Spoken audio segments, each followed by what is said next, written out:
Hello बच्चों, कैसे हो आप सभी। बच्चों, मैं आशा करती हूँ कि आप सभी बहुत अच्छे होंगे। तो बच्चों, आज की कक्षा में जो पाठ हम पढ़ने जा रहे हैं वो है विराम चिन्ह पंक्चुएशन। चलिए बच्चों, शुरू करते हैं पाठ।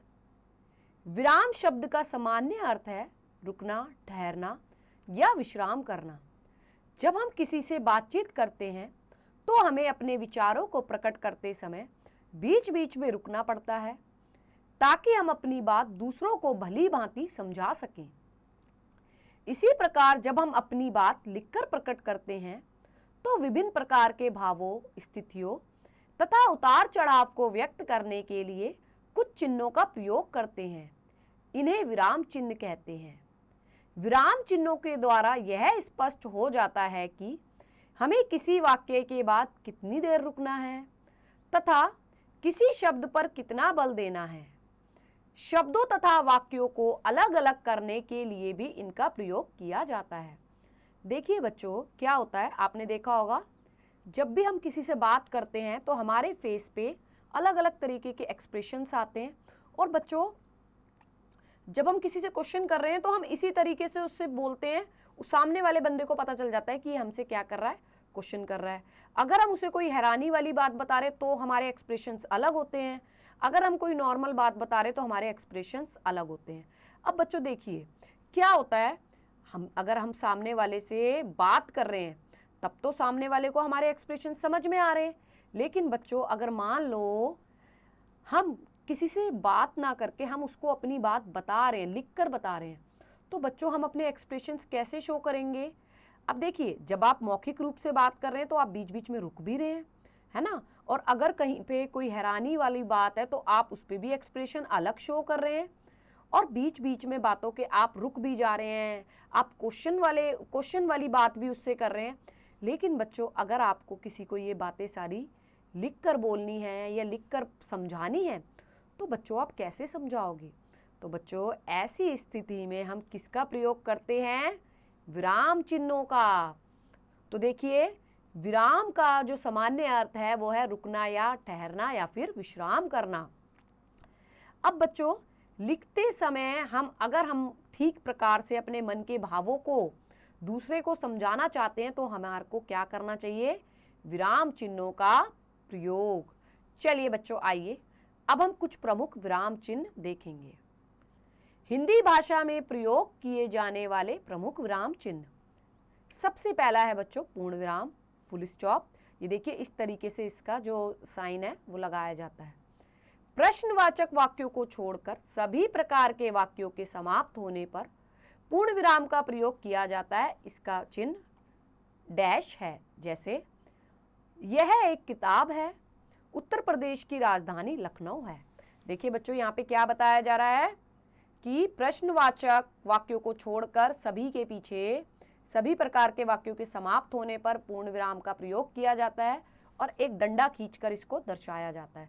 आपने देखा होगा ना बच्चों, जब भी आप हिंदी का काम करते हो तो आप पूर्ण विराम लगाते हो। इसका मतलब है कि एक सेंटेंस हमारा खत्म हो चुका है।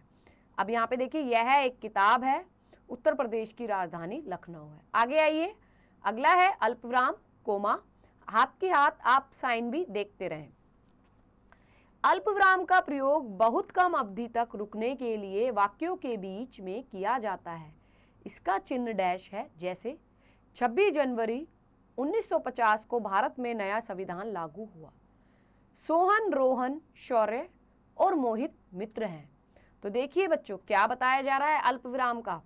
अल्प विराम का प्रयोग जो है कोमा, जिसे कोमा कहते हैं, बहुत कम अवधि तक रुकने के लिए किया जाता है बच्चों।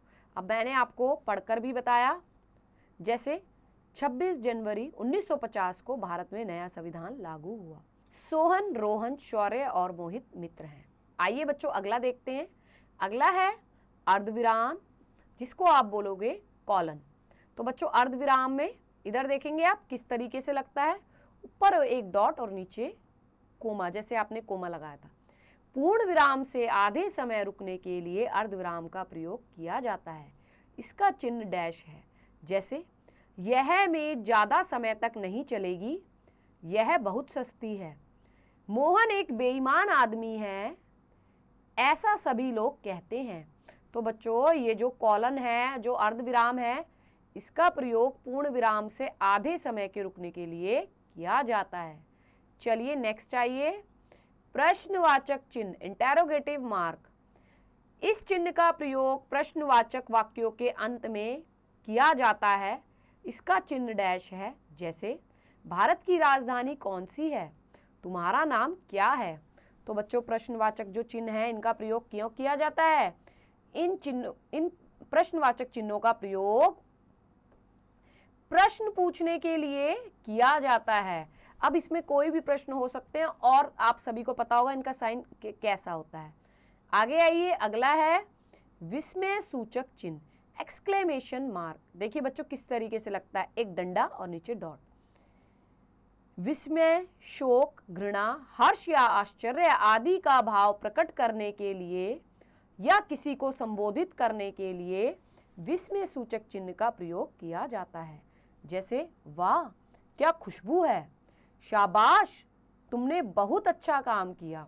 तो बच्चों यहाँ पे क्या बताया गया है, जो विस्मय सूचक चिन्ह होते हैं वो हमारे मन के जो अचानक भाव निकलते हैं, जैसे कि विस्मय, शोक, घृणा, हर्ष आदि के जो भाव होते हैं उनके साथ इनका प्रयोग किया जाता है।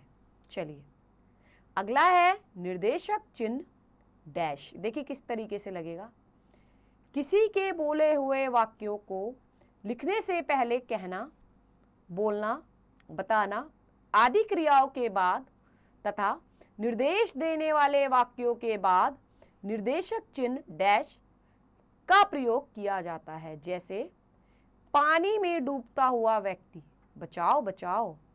मोहन इस वस्तु का क्या दाम है। तो बच्चों डैश का प्रयोग कब किया जाता है?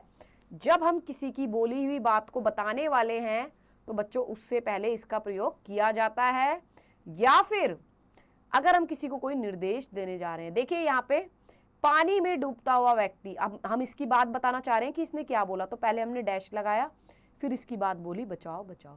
ऐसे ही यहाँ पे मोहन, मोहन पूछ रहा है तो इसलिए हमने डैश लगाया, इस वस्तु का क्या दाम है। चलिए अगला है विवरण चिन्ह कॉलन डैश। कॉलन डैश कैसे लगेगा, दो डॉट और फिर एक सीधा। इस चिन्ह का प्रयोग निर्देशक चिन्ह की तरह ही होता है। जैसे अध्यापक के कार्य निम्नलिखित हैं, पढ़ाना, लिखाना, समझाना आदि। अब देखिए बच्चों यहाँ पर जब हमें कार्य बताने हो किसी के, या फिर आपने देखा होगा ना कई बार इस तरीके के क्वेश्चन आते हैं जिनमें लिखा होता है इसके आंसर निम्नलिखित हैं या इस प्रश्न इसके कारण निम्नलिखित हैं, तो निम्नलिखित लिख के फिर हम नीचे लिखते हैं। तो बच्चों वहां पर क्या आता है, कॉलन डैश, जिसे हम कहते हैं विवरण चिन्ह। ये इस तरीके से दो डॉट और बीच में एक लाइन। चलिए नेक्स्ट है उद्धरण चिन्ह इन्वर्टेड कोमास। देखिए किस तरीके से लगा हुआ है, दो यहाँ पर दो यहाँ पर। इसे अवतरण चिन्ह भी कहा जाता है। उद्धरण चिन्ह दो प्रकार के होते हैं, इकहरा अवतरण चिन्ह, दोहरा अवतरण चिन्ह। इकहरा अवतरण चिन्ह, तो बच्चों देखिए इकहरा मतलब एक, तो यहाँ पे आप देखेंगे एक एक ही लगा हुआ है। इस चिन्ह का प्रयोग कवि या लेखक के उपनाम में, पुस्तकों, समाचार पत्रों, पत्रिकाओं के नामों में और सूक्तियों या कहावतों में किया जाता है। जैसे रामचरितमानस, महाभारत, सूरदास आदि। तो बच्चों ये जो इकहरा अवतरण चिन्ह है इसका प्रयोग कब किया जाता है? इसका प्रयोग या तो कवि या लेखक के उपनाम में, पुस्तकों, समाचार पत्रों, पत्रिकाओं के नाम में इसका प्रयोग किया जाता है। चलिए अब अगला है दोहरा अवतरण चिन्ह। अब देखिए डबल लगा है। इस चिन्ह का प्रयोग किसी के कहे हुए कथनों को जो का त्यों रखने के लिए किया जाता है। जैसे रोहन ने अपूर्व से कहा मैं आज मेरठ जाऊंगा। सुभाष चंद्र बोस ने कहा तुम मुझे खून दो मैं तुम्हें आजादी दूंगा। तो बच्चों देखिए जो दोहरा अवतरण चिन्ह है, मतलब जो डबल इन्वर्टेड कोमा है, इसका प्रयोग किसी की कही गई बात को बिल्कुल ऐसे के ऐसे रखने के लिए किया जाता है। इसमें ज़्यादातर क्या आते हैं, जो हमारे फ्रीडम फाइटर्स हैं, हमारे जो महान नेता हैं, उनके द्वारा बोले गए जितने भी नारे हैं उन सबको ऐसे ही लिखते हैं उनमें, क्योंकि हम अपने आप से कोई चेंज नहीं कर सकते। अब यहाँ पे देखिए एग्जाम्पल, रोहन ने अपूर्व से कहा मैं आज मेरठ जाऊंगा।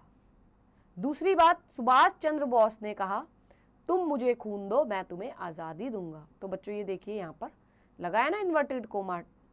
चलिए अगला है योजक चिन्ह हाइपन। तो बच्चों इस तरीके से लगेगा। इसका प्रयोग दो शब्दों में संबंध प्रकट करने के लिए और युग्म शब्दों के मध्य किया जाता है, जैसे सुख दुख, भूखा प्यासा, स्त्री पुरुष, माता पिता, तन मन आदि। तो बच्चों ये जो योजक चिन्ह होते हैं इनका प्रयोग कब किया जाता है? युग्म मतलब पेयर वाले जो वर्ड्स होते हैं उनके बीच में, जैसे माता पिता, लाभ हानि, सुख दुख, दिन रात, ऐसे शब्दों के साथ इनका प्रयोग किया जाता है। अगला आइए आगे है कोष्टक चिन्ह ब्रैकेट्स। कोष्टक का प्रयोग अनेक स्थानों में किया जाता है, जैसे क्रम सूचक अंकों व अक्षरों में प्रश्न संख्या 1 का ख, 2 ख, घ और 3 च, छ को देखिए। अर्थ स्पष्ट करने के लिए, जैसे निरंतर लगातार परिश्रम करने से अच्छे अंक प्राप्त करोगे। रामायण की रचना वाल्मीकि ने संस्कृत भाषा में की। बच्चों देखिए यहाँ पर क्या बताया गया है, जो क्रम सूचक, सबसे पहले तो क्रम सूचक अंकों व अक्षरों में किया जाता है। जैसे हमने 1 लिखा, उसके बाद अगर अब मान लो आप फर्स्ट क्वेश्चन का वाला पार्ट कर रहे हो, तो फर्स्ट क्वेश्चन आपने फर्स्ट लिखा और उसका का लिख दिया, फिर खा कर रहे हो तो खा कर दिया, फिर गा कर रहे हो तो गा कर दिया, ऐसे करके आपने क्वेश्चन नंबर फर्स्ट के सारे पार्ट कर दिए। तो एक तो ऐसे किया जाता है। दूसरा, अर्थ स्पष्ट करने के लिए अगर हम अपनी बात को ज़्यादा अच्छी तरीके से स्पष्ट करना चाहते हैं, देखिए जैसे निरंतर परिश्रम करने से अच्छे अंक प्राप्त करोगे। तो बच्चों जरूरी नहीं है कि निरंतर शब्द का जो अर्थ है वो सभी को बताओ, इसलिए यहाँ पर हमने इसको स्पष्ट करने के लिए इसका अर्थ भी लिख दिया। चलिए अगला है लाघव चिन्ह, साइन ऑफ एब्रीवेशन। देखिए इस तरीके से जैसे ओ बनता है। शब्दों को संक्षिप्त रूप में लिखने के लिए लाघव चिन्ह का प्रयोग किया जाता है, जैसे प्रोफेसर प्रो, डॉक्टर डॉ, कृपया पृष्ठ उलटिए, क्री प्री उ, पंडित पन। देखिए बच्चों लाघव चिन्ह का प्रयोग आपने जरूर देखा होगा। क्या होता है, लाघव चिन्ह शब्दों को छोटा करके लिखने में काम आता है। आपने देखा होगा ना, कहीं पे भी प्रोफेसर लिखा होता है तो पूरा नहीं लिखा होता, इस तरीके से लिखा होता है। स्पेशली डॉक्टर तो आपने सब जगह देखा होगा, जहां पर डॉक्टर हिंदी में लिखा हो, डॉक्टर की कोई क्लिनिक पे जाकर आप देखोगे तो इस तरीके से लिखा होगा। कृपया पृष्ठ उलटिए, तो इसका पहला वर्ड, इसका पहला वर्ड, इसका पहला वर्ड, और पंडित का भी, पंडित भी इसी तरीके से लिखा रहता है। और बच्चों लेकिन जब हम इन्हें ऐसे लिखते हैं तो इनके साथ लाघव चिन्ह लगाना बहुत जरूरी होता है। चलिए समझ में आया सभी को? आइए बच्चों अब हम इसका क्या देखेंगे, अभ्यास कार्य देखेंगे। चलिए अभ्यास करें। क, निम्नलिखित प्रश्नों के उत्तर दो। विराम चिन्ह किसे कहते हैं? तो बच्चों क्या बताओगे आप लिखोगे, जब हम अपनी बात लिखकर प्रकट करते हैं तो विभिन्न प्रकार के भावों, स्थितियों तथा उतार चढ़ाव को व्यक्त करने के लिए कुछ चिन्हों का प्रयोग किया जाता है, जिन्हें विराम चिन्ह कहते हैं। चलिए बच्चों इसका जो सेकंड क्वेश्चन है वो आप खुद से करेंगे। अगला क्वेश्चन देखिए, ख, सही विकल्प पर सही का निशान लगाइए। अल्प विराम का चिन्ह है, तो बच्चों अल्प विराम का चिन्ह है ये वाला कोमा, आप इस पे टिक लगाएंगे। इनको आप खुद से करेंगे, अभी आपने सारे पढ़े हैं। अगला है ग, सही के सामने सही तथा गलत के सामने गलत का चिन्ह लगाइए। विस्मय सूचक चिन्ह डैश है, तो बच्चों देखो इस चिन्ह को ध्यान से, क्या विस्मय सूचक चिन्ह यही है? बिल्कुल यही है, तो इस पर आप क्या लगा देंगे? सही। अगला है घ, निम्नलिखित चिन्हों के सामने उनके नाम लिखिए। ये कौन सा चिन्ह है बच्चों? इसके आगे आप लिखेंगे अल्प विराम, जिसे हम कोमा भी कहते हैं। अब बच्चों क्रियात्मक गतिविधि दी गई है। क्या है क्रियात्मक गतिविधि? उचित विराम चिन्हों का प्रयोग करते हुए होली के त्योहार पर एक अनुच्छेद लिखिए।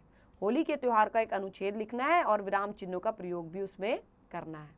तो चलिए बच्चों ये अध्याय यहीं समाप्त होता है। मैं आशा करती हूँ कि आपको ये पाठ अच्छे से समझ आया होगा। अब आप एक बार इसकी प्रैक्टिस खुद से कीजिए।